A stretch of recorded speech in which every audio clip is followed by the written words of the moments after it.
नमस्कार, आप देख रहे हैं उत्तराखंड का नंबर 1 लोकप्रिय डिजिटल न्यूज चैनल पहाड़ टीवी और मैं हूं आपके साथ स्मिता पटवाल। चलिए रुक करेंगे उत्तराखंड की तमाम बड़ी खबरों का, लेकिन उससे पहले एक नजर आज की हेडलाइंस पर। दिल्ली के उप मुख्यमंत्री मनीष सिसोदिया ने किच्छा विधानसभा में किया डोर टू डोर जनसंपर्क, बीजेपी कांग्रेस पर साधा निशाना।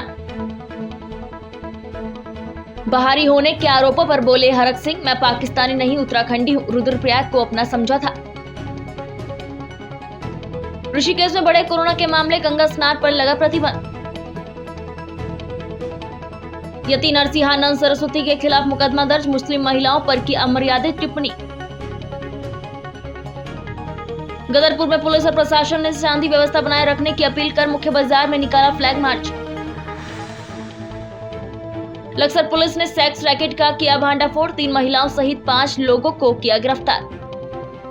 12 जनवरी की रात मुख्यमंत्री पुष्कर सिंह धामी किसी कार्यक्रम से लौट रहे थे, तभी उनके सामने एक बाइक हादसा हो गया, जिसे देख सीएम धामी ने तत्काल अपना काफिला रुकवाया और वाहन से नीचे उतरे। इतना ही नहीं, उन्होंने खुद घायल युवक को उठाया और हालचाल जाना। दरअसल मुख्यमंत्री पुष्कर सिंह धामी ने हादसे की जानकारी ट्वीट कर दी है, साथ ही वीडियो भी साझा किया है। इसके साथ ही उन्होंने युवाओं से सावधानी पूर्वक वाहन चलाने की अपील की है।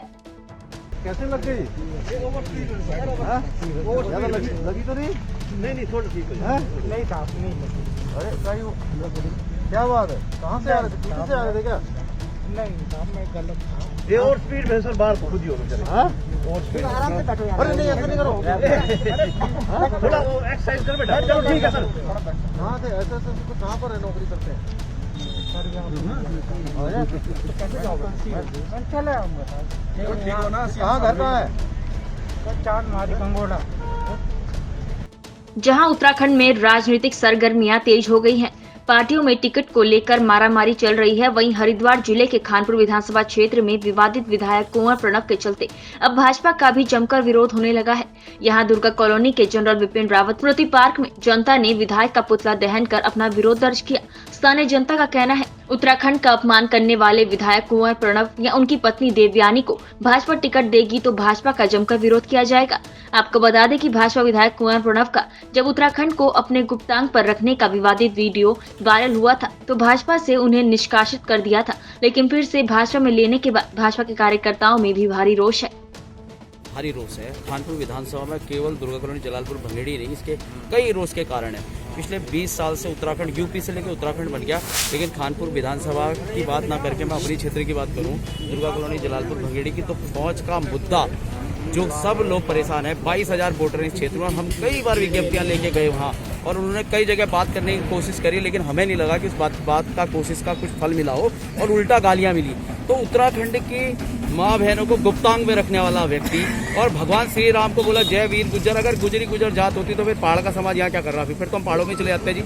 तो सारे हम भाई हैं, गुजर भी हमारे भाई, हम सब उत्तराखंड के हैं। तो हम तो इसी बात को जान के इसी नारे के साथ है, हमारी माँ बहनों को गाली, हमारे उत्तराखंड को गाली देने वाले को अगर भाजपा, हमें भाजपा से कोई बैर नहीं है, हमें मोदी से भी बैर नहीं है, हमें बैर है तो सिर्फ विधायक जी से।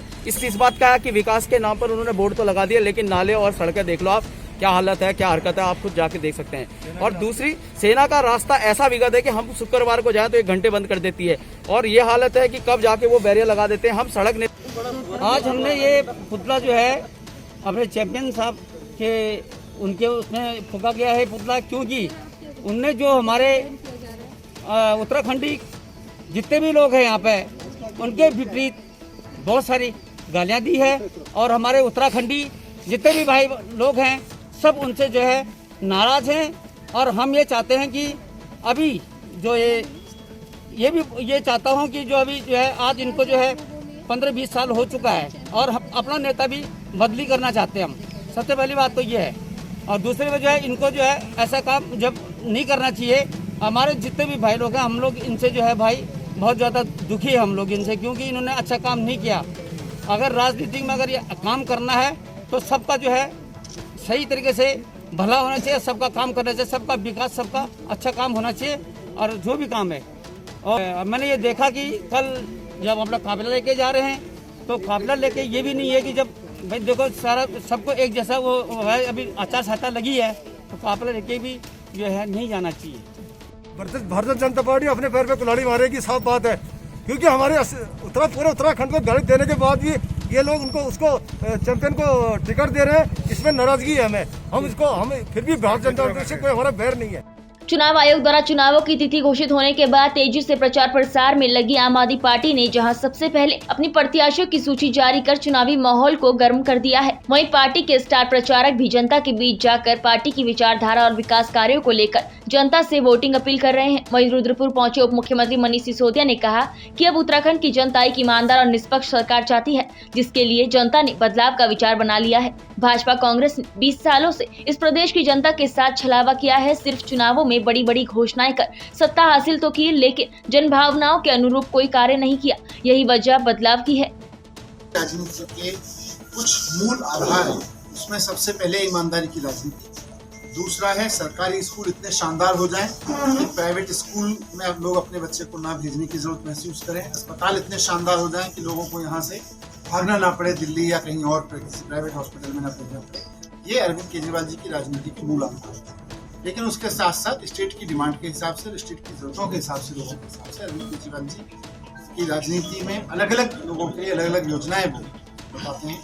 उसमें उन्होंने 300 यूनिट बिजली फ्री और महिलाओं के लिए 1000 रुपए का वादा किया है। यहाँ के सभी सैनिकों को सरकार में लेके उनके स्किल को यूज करते हुए आगे बढ़ाने का, राज्य को आगे बढ़ाने का वादा किया है। और साथ साथ युवाओं को 1 लाख नौकरियां, जो 60,000 नौकरियां तो अभी उत्तराखंड सरकार में खाली पड़ी हैं, जिसको भरने का वादा करके चुनाव घोषणा पत्र में लिख के भारतीय जनता पार्टी सत्ता में आई थी, लेकिन उन्होंने भरी नहीं वो, बल्कि उस पर कह गए कि वो तो जुमला है। तो उनके लिए जुमला होगा, अरविंद केजरीवाल जी के लिए गारंटी। तो आज मैं यहाँ गाँव में डोर टू डोर करने जा रहा हूँ, लोगों से मिलने जा रहा हूँ। और कल मैं पहाड़ों में गाँव लोगों से मिलने गया था, गाँव में, कस्बों में। बहुत जबरदस्त उत्साह है लोगों में आम आदमी पार्टी को लेकर। कोई बड़ी चीज नहीं है। जिस तरह 2013 में पहली बार चुनाव लड़ने में ही अरविंद केजरीवाल जी को मुख्यमंत्री बनाया गया था दिल्ली के लोगों के द्वारा, उत्तराखंड के लोग भी कोटियाल साहब को मुख्यमंत्री। कैबिनेट मंत्री हरक सिंह रावत और लंसडौन विधायक दलीप सिंह रावत के बीच छिड़ी जुबानी जंग थमने का नाम नहीं ले रही है। हरक सिंह रावत के रुद्रप्रयाग से चुनाव लड़ने की चर्चाओं के बीच दलीप सिंह रावत ने उनके ऊपर आरोप लगाया था कि वे परिवारवाद को बढ़ावा देते हुए पार्टी को कमजोर कर रहे हैं। इतना ही नहीं, कई दूसरे नेताओं ने हरक सिंह के ऊपर ये आरोप भी लगाए थे कि वह दूसरे जिले के नेता होकर अन्य जिले में चुनाव लड़ रहे हैं। अब इन आरोपों पर हरक सिंह रावत ने अपना पक्ष साफ कर दिया है। हरक सिंह रावत ने कहा कि वो कोई पाकिस्तानी नहीं है, उत्तराखंड के बेटे हैं। उन्होंने रुद्रप्रयाग और कोटद्वार दोनों ही जगहों पर काम किया है और वो काम सबकी नजर में है। गौर हो कि पिछले कुछ दिनों से हरक सिंह रावत पर परिवारवाद को बढ़ाने का आरोप लग रहा है। लैंसडाउन विधानसभा सीट को लेकर कैबिनेट मंत्री हरक सिंह रावत की बहू अनुकृति गुसाई के दावा ठोकने के बाद तो आरोप और तेज हो गए हैं। भाजपा के सिटिंग विधायक दलीप सिंह रावत अपना टिकट कटता देख हरक के ऊपर लगातार बयान दे रहे हैं। उन्होंने तो यहाँ तक कह दिया है कि राजनीति में सब कुछ संभव है, अभी वो पार्टी के टिकट को लेकर बस फैसले का इंतजार कर रहे हैं। कोई पाकिस्तान से तो हूँ नहीं, आप मुझे बता दो कि क्या मैं पाकिस्तानी हूँ? चाइना से आया हूँ, अरे उत्तराखंडी हूँ, भारत का नागरिक हूँ। मतलब मैं सोचता हूँ कि ये संकुचित सोच किसी की हो, जब किसी की संकुचित सोच होती है तो मैं सोचता हूँ उससे, मुझे आप बता दो, मुझ पे आरोप लगा जब मैं लहसुन से चुनाव लड़ा, लोगों ने मुझ पे भार होने का आरोप लगाया। लहसुन के लोगों से आज पूछो कि सबसे ज़्यादा काम लहसुन में किया कि नहीं किया मैंने ईमानदारी से। आज कोटद्वार में किया, रुद्रप्रयाग के लोगों से पूछो सैनिक स्कूल लिख किसने दिया। उसके बाद कोई नहीं, जो मैं कर गया था काम, उसके बाद चिरबेटा में महाविद्यालय रुद्रप्रयाग जिला किसने बनाया? आप मुझे बता दो, जब रुद्रप्रयाग जिला बनाना था तब तो मैं भारी नहीं था ना। आज अगर रुद्रप्रयाग जिला बनाया तब तो मैं भारी नहीं था ना। केदारनाथ की जब आपदा आई तब क्यों नहीं कहा आपने कि भाई इस दुख दर्द में जो उखीमठ की आपदा आई थी, तब क्यों नहीं कहा कि आप बाहर के हो, मंत्री हो, बाहर के हो, या मदद करो। केदारनाथ में जब इतनी त्रासदी थी, मैंने अपनी जान जोखिम में डाल के वहाँ केदारनाथ में जो है ऐसी जगह पे हेलीकॉप्टर लैंड किया जहाँ कोई रामबाड़ा में, जंगल चट्टी में जहाँ कोई कर नहीं सकता था, तब मैं बाहर का नहीं था। अरे मतलब इसमें क्या बात हो गई? मैंने वहाँ उस समय मेरे दिमाग में ये थोड़ी था कि ये मेरा क्षेत्र नहीं है, मैं क्यों यहाँ काम करूँ। विगत दिनों उत्तराखंड की भाजपा सरकार ने अपने 5 वर्ष के कार्यकाल में किए गए जन उपयोगी कार्यों के क्रियान्वयन की नब्ज टटोलने के लिए और आगामी विधानसभा चुनावों के लिए घोषणा पत्र और सरकार के लिए आगामी विधानसभा चुनावों के लिए सुझावों के आधार पर रोड मैप तैयार करने के लिए सभी 70 विधानसभाओं में LED वैनों का संचालन किया था। प्रदेश के स्वास्थ्य मंत्री डॉक्टर धन सिंह रावत ने कल 13 जनवरी को जनपद चमोली के भ्रमण के दौरान प्रदेश सरकार द्वारा चलाई जा रही LED वाहनों की सुझाव पेटियां जिला अध्यक्ष रघुवीर सिंह बिष्ट को सौंपी। वहीं उन्होंने पत्रकारों से बातचीत में कहा कि हम सबको आदर्श आचार संहिता और कोविड प्रोटोकॉल का पालन करना चाहिए। उन्होंने कहा कि भारतीय जनता पार्टी ही मात्र एक ऐसी पार्टी है जो जनता के बीच जाकर अपने कार्यों की जांच परख कर जनता के सुझावों के आधार पर आगामी विधानसभा चुनावों के लिए घोषणा पत्र तैयार कर रही है। धर्म संसद में मुस्लिम महिलाओं पर अमर्यादित टिप्पणी करने पर IPC की धारा 509 और 295A के तहत यति नरसिंहानंद के खिलाफ लॉ की छात्रा ने मुकदमा दर्ज कराया है। रुचिका निवासी निरंजनी अखाड़ा मायापुर लॉ की 3य वर्ष की छात्र है। रुचिका ने बताया कि फेसबुक के माध्यम से उन्हें पता लगा कि एक धर्म विशेष की महिलाओं पर अमर्यादित टिप्पणी की गई है जो पूरी तरह से गलत और असंवैधानिक है। उन्होंने बताया कि देश का कानून किसी भी वर्ग या महिलाओं के खिलाफ आपत्तिजनक टिप्पणी या अभद्र भाषा के प्रयोग की इजाजत नहीं देता है, इसलिए मैंने इससे अपना फर्ज समझा और नगर कोतवाली में तहरीर दी। उन्होंने कहा युवाओं को गलत के खिलाफ खड़ा होना होगा ताकि एक बेहतर समाज का निर्माण हो सके। बता दें कि कुछ समय पहले स्वामी यति नरसिंहानंद ने इंटरनेट मीडिया पर वर्ग विशेष की महिलाओं पर अभद्र टिप्पणी की थी। 2022 विधानसभा चुनाव नजदीक आते ही चुनावी दौड़ और तेज हो गई है। सभी पार्टियां कार्यकर्ताओं के साथ बैठकर चुनाव के लिए रूपरेखा तैयार कर रही है। उसी क्रम में जनपद उधम सिंह नगर के जसपुर में भाजपा के विधानसभा प्रवासी प्रभारी ने सभी कार्यकर्ताओं के साथ बैठक की और आगे की रूपरेखा तैयार की। वहीं उन्होंने बताया कि प्रभारी होने के नाते सभी कार्यकर्ताओं के साथ बैठक करना उनका दायित्व है। जो एज ए प्रवासी जो प्रभारी हैं उसका दायित्व यहाँ पर है, तो कि हम लोगों ने यहाँ पर इस जसपुर विधानसभा के कार्यकर्ताओं की एक बैठक लेने का काम किया। लोगों के अंदर उत्साह है और जसपुर के अंदर अब की बार कमल खिलने जा रहा है, ये बिल्कुल निश्चित है। और पार्टी के जितने भी कार्यकर्ता पूरे जोश से हैं और पार्टी की पूरी तैयारियाँ हैं। विधानसभा चुनाव को लेकर प्रशासन भी पूरी तरह सतर्क हो गया है। उत्तर प्रदेश की सीमा से लगे उत्तराखंड बॉर्डर पर भी सुरक्षा के मद्देनजर खासा इंतजाम कर दिए गए हैं और बॉर्डरों पर PSC तैनात कर दी गई है। जनपद उधम सिंह नगर के जसपुर में भी धर्मपुर बॉर्डर और नादेही बॉर्डर पर भी सुरक्षा बढ़ा दी गई है। वहीं एडिशनल SP काशीपुर चंद्र मोहन सिंह ने बताया कि आदर्श आचार संहिता लागू हो गई है। अवैध शराब, नशे की तस्करी, अवैध नकदी और कोई भी ऐसी वस्तु जो चुनाव में संवेदनशील हो, उसके लिए सभी बॉर्डर पर PSC के साथ दिन और रात में चेकिंग अभियान चलाया जा रहा है और कार्रवाई भी की जा रही है। साथ ही लाइसेंसी असले भी जमा कराए जा रहे हैं और नशे के खिलाफ भी कार्रवाई की जा रही है। आदर्श आचार संहिता लागू हो गई है और उसको देखते हुए कोई अवैध शराब, नशे की तस्करी, कोई अवैध नकदी या किसी भी प्रकार की ऐसी वस्तुएं जो कि चुनाव के दृष्टिगत संवेदनशील हों या अवैध हों, तो उसका जो है लगातार हमारे बॉर्डर्स पे चेकिंग हो रही है।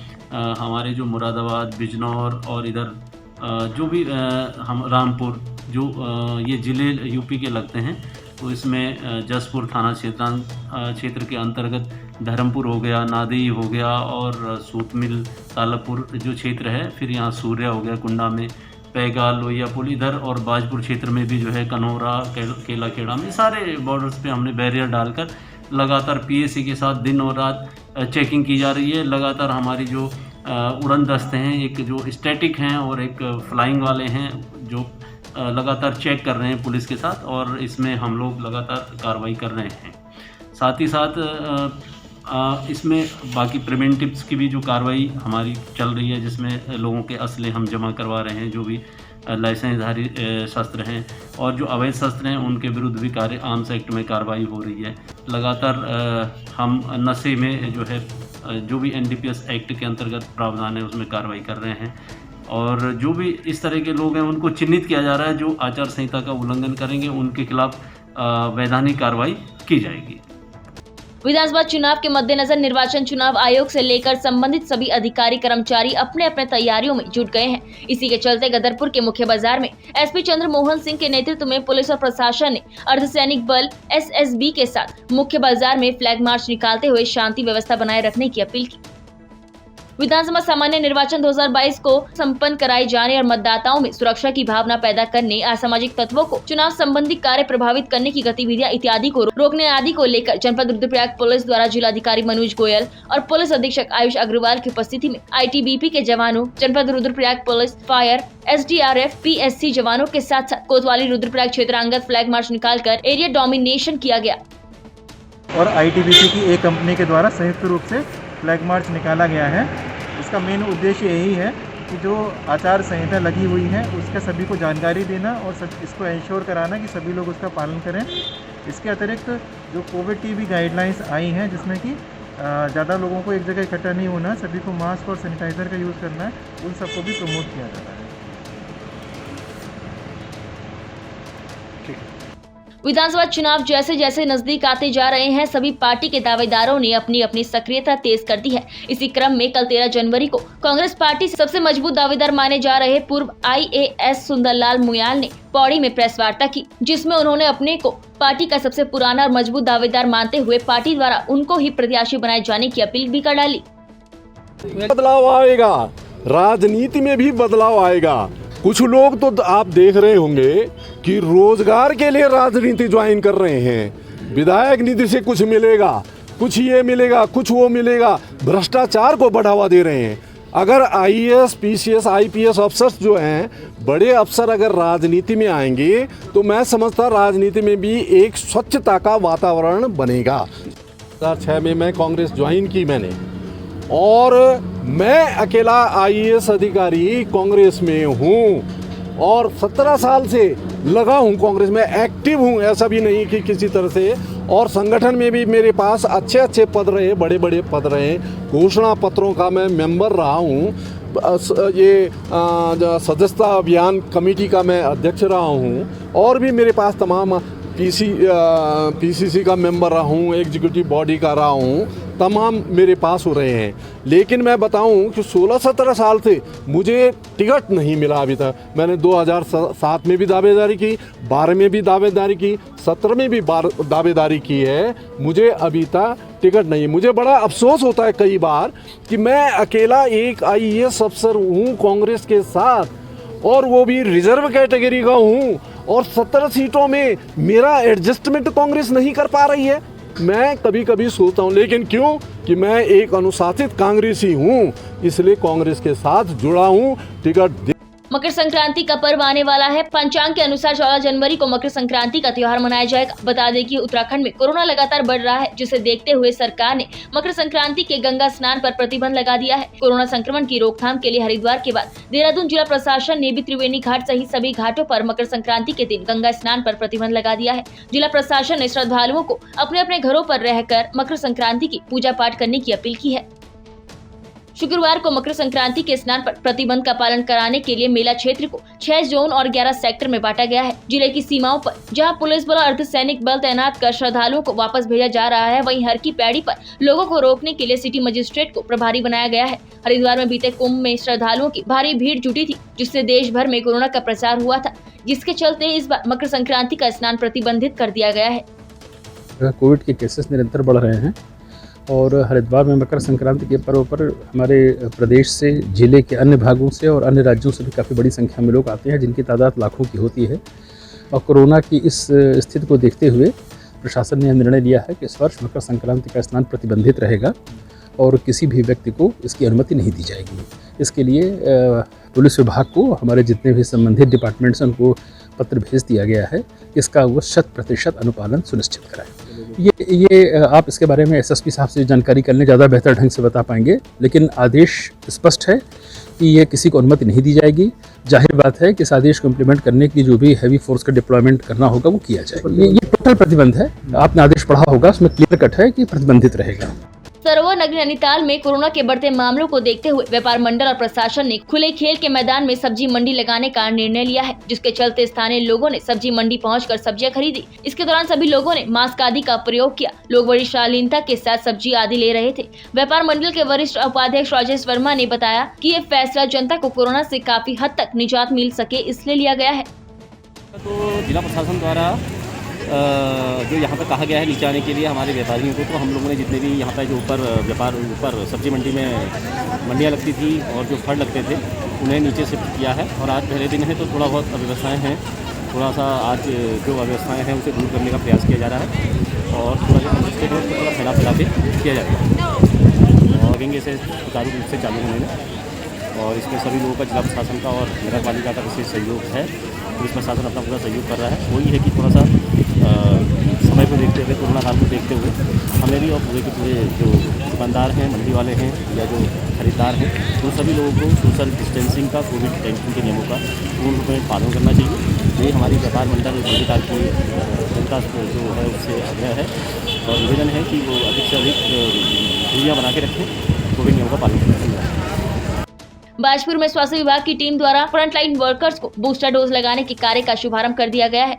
इसी के चलते बाजपुर के तहसील भवन में स्वास्थ्य विभाग की टीम ने एसडीएम राकेश चंद्र तिवारी सहित अन्य फ्रंटलाइन वर्कर्स को कोरोना वैक्सीन की बूस्टर डोज लगाई। बता दें कि कोरोना वायरस के बढ़ते मामलों को देखते हुए प्रधानमंत्री नरेंद्र मोदी के आह्वान के बाद बाजपुर में फ्रंटलाइन वर्कर्स को बूस्टर डोज लगाने के कार्य का शुभारंभ कर दिया गया है। इसी के चलते बाजपुर के तहसील भवन में स्वास्थ्य विभाग की टीम द्वारा फ्रंटलाइन वर्कर्स को बूस्टर डोज लगाने का कार्य किया जा रहा है, जहां एसडीएम राकेश चंद्र तिवारी, तहसीलदार राजेंद्र सनवाल, कानूनगो लेखपाल सहित अन्य फ्रंटलाइन वर्कर्स को कोरोना वैक्सीन की बूस्टर डोज लगाई जा रही है। इस दौरान एसडीएम राकेश तिवारी ने कहा कि कोरोना वायरस का प्रकोप बढ़ता जा रहा है, तो वहीं चुनाव के दौर में फ्रंटलाइन वर्कर्स को सुरक्षित रखने के लिए बूस्टर डोज लगाई जा रही है। इस दौरान उन्होंने सभी फ्रंटलाइन वर्कर्स से बूस्टर डोज लगवाने की अपील की है।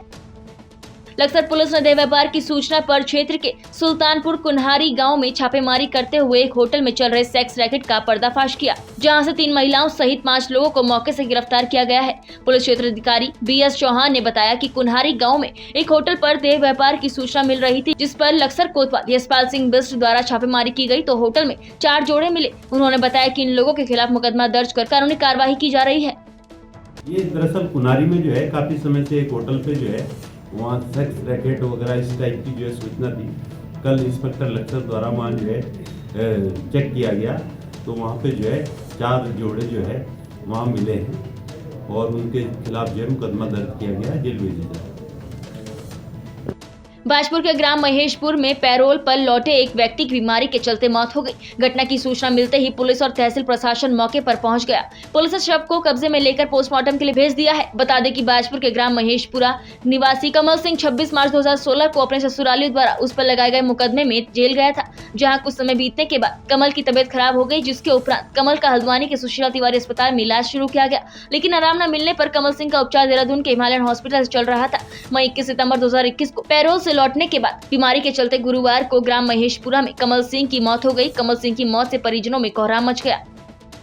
चुनाव नजदीक आते ही ऐसे में अवैध शराब का कारोबार भी तेजी के साथ फैलने लगता है, लेकिन चुनाव के दौरान प्रशासन भी पूरी तरह सतर्क रहता है। जनपद उधम सिंह नगर के जसपुर क्षेत्र अंतर्गत जसपुर पुलिस को बड़ी कामयाबी उस वक्त हाथ लगी जब धर्मपुर में पुलिस ने चेकिंग के दौरान अवैध शराब के साथ एक युवक को पकड़ा। वहीं जसपुर कोतवाल जगदीश देवपा ने बताया कि धर्मपुर पुलिस अंगदपुर में चेकिंग कर रही थी, तभी एक व्यक्ति वहां से भागने लगा, जिसे पकड़ लिया गया, जिसके पास से 110 लीटर अवैध शराब बरामद हुई है, जिस पर कार्यवाही करते हुए आरोपी पर मुकदमा पंजीकृत करते हुए उसे जेल भेज दिया गया है। धर्मपुर चौकी इंचार्ज माई फोर्स के चेकिंग पे थे तो अंगदपुर किराए पे इनको एक बाइक को देख कर भागने लगी और उन्होंने बाइक फोर्सली से रोका। रोकने में उसके पास से 110 लीटर देसी कच्ची शराब मिली और ये भोजपुर डैम का रहने वाला था, बूटा सिंह सनोपाला सिंह, और इसके पास 110 लीटर शराब मिली। इसके खिलाफ मुकदमा करके जेल भेज दिया। इसमें लगातार कार्रवाई तो पूर्व में भी की जा रही थी, परंतु इसमें थोड़ा फोर्स बढ़ जाता है, जिला लेवल से थोड़ा फोर्स मिल जाता है तो और कार्रवाई तेज हो जाती है थोड़ा सा। और उसी तरह से और इलेक्शन में जो है थोड़ा शराब का प्रचलन ज़्यादा होता है, पार्टियाँ शराब बांटने की कोशिश करते हैं या इस तरह की हरकतें करने की कोशिश करते हैं, तो उनको रोकथाम के लिए चुनाव आयोग के निर्देशन है, वो हमारे उच्च अधिकारी के निर्देशन है, उसमें कार्रवाई की जा रही है।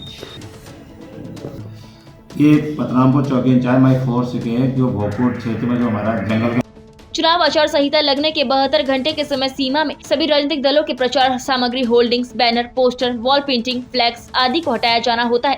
जिस क्रम में खटीमा के शहरी और ग्रामीण क्षेत्रों में भी प्रचार सामग्री को हटाने का कार्य प्रशासन द्वारा किया जा रहा है, लेकिन कुछ जगहों में अभी भी प्रचार सामग्री को नहीं हटाया गया है, जिसको लेकर खटीमा कांग्रेस ब्लॉक अध्यक्ष बॉबी राठौड़ के नेतृत्व में कांग्रेस के कार्यकर्ताओं ने प्रचार सामग्री को हटाने में भेदभाव का आरोप लगाते हुए निर्वाचन अधिकारी को कल 13 जनवरी को ज्ञापन सौंपा।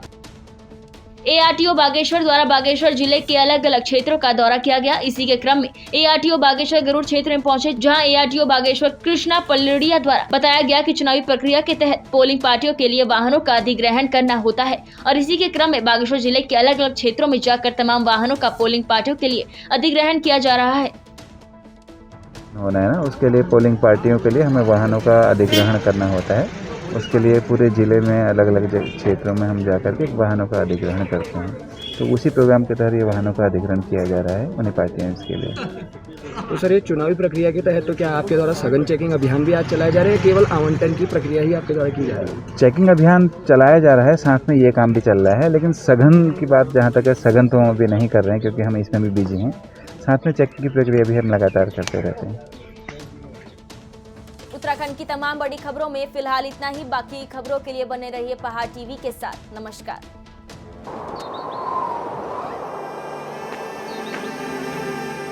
है बेखौफ उम्मीद का रंग,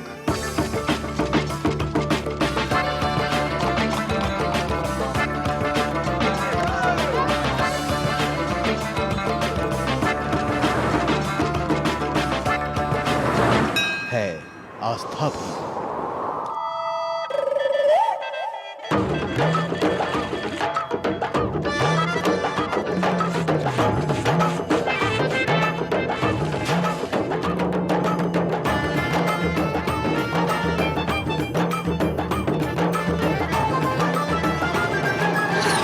ये है मेरा उत्तराखंड।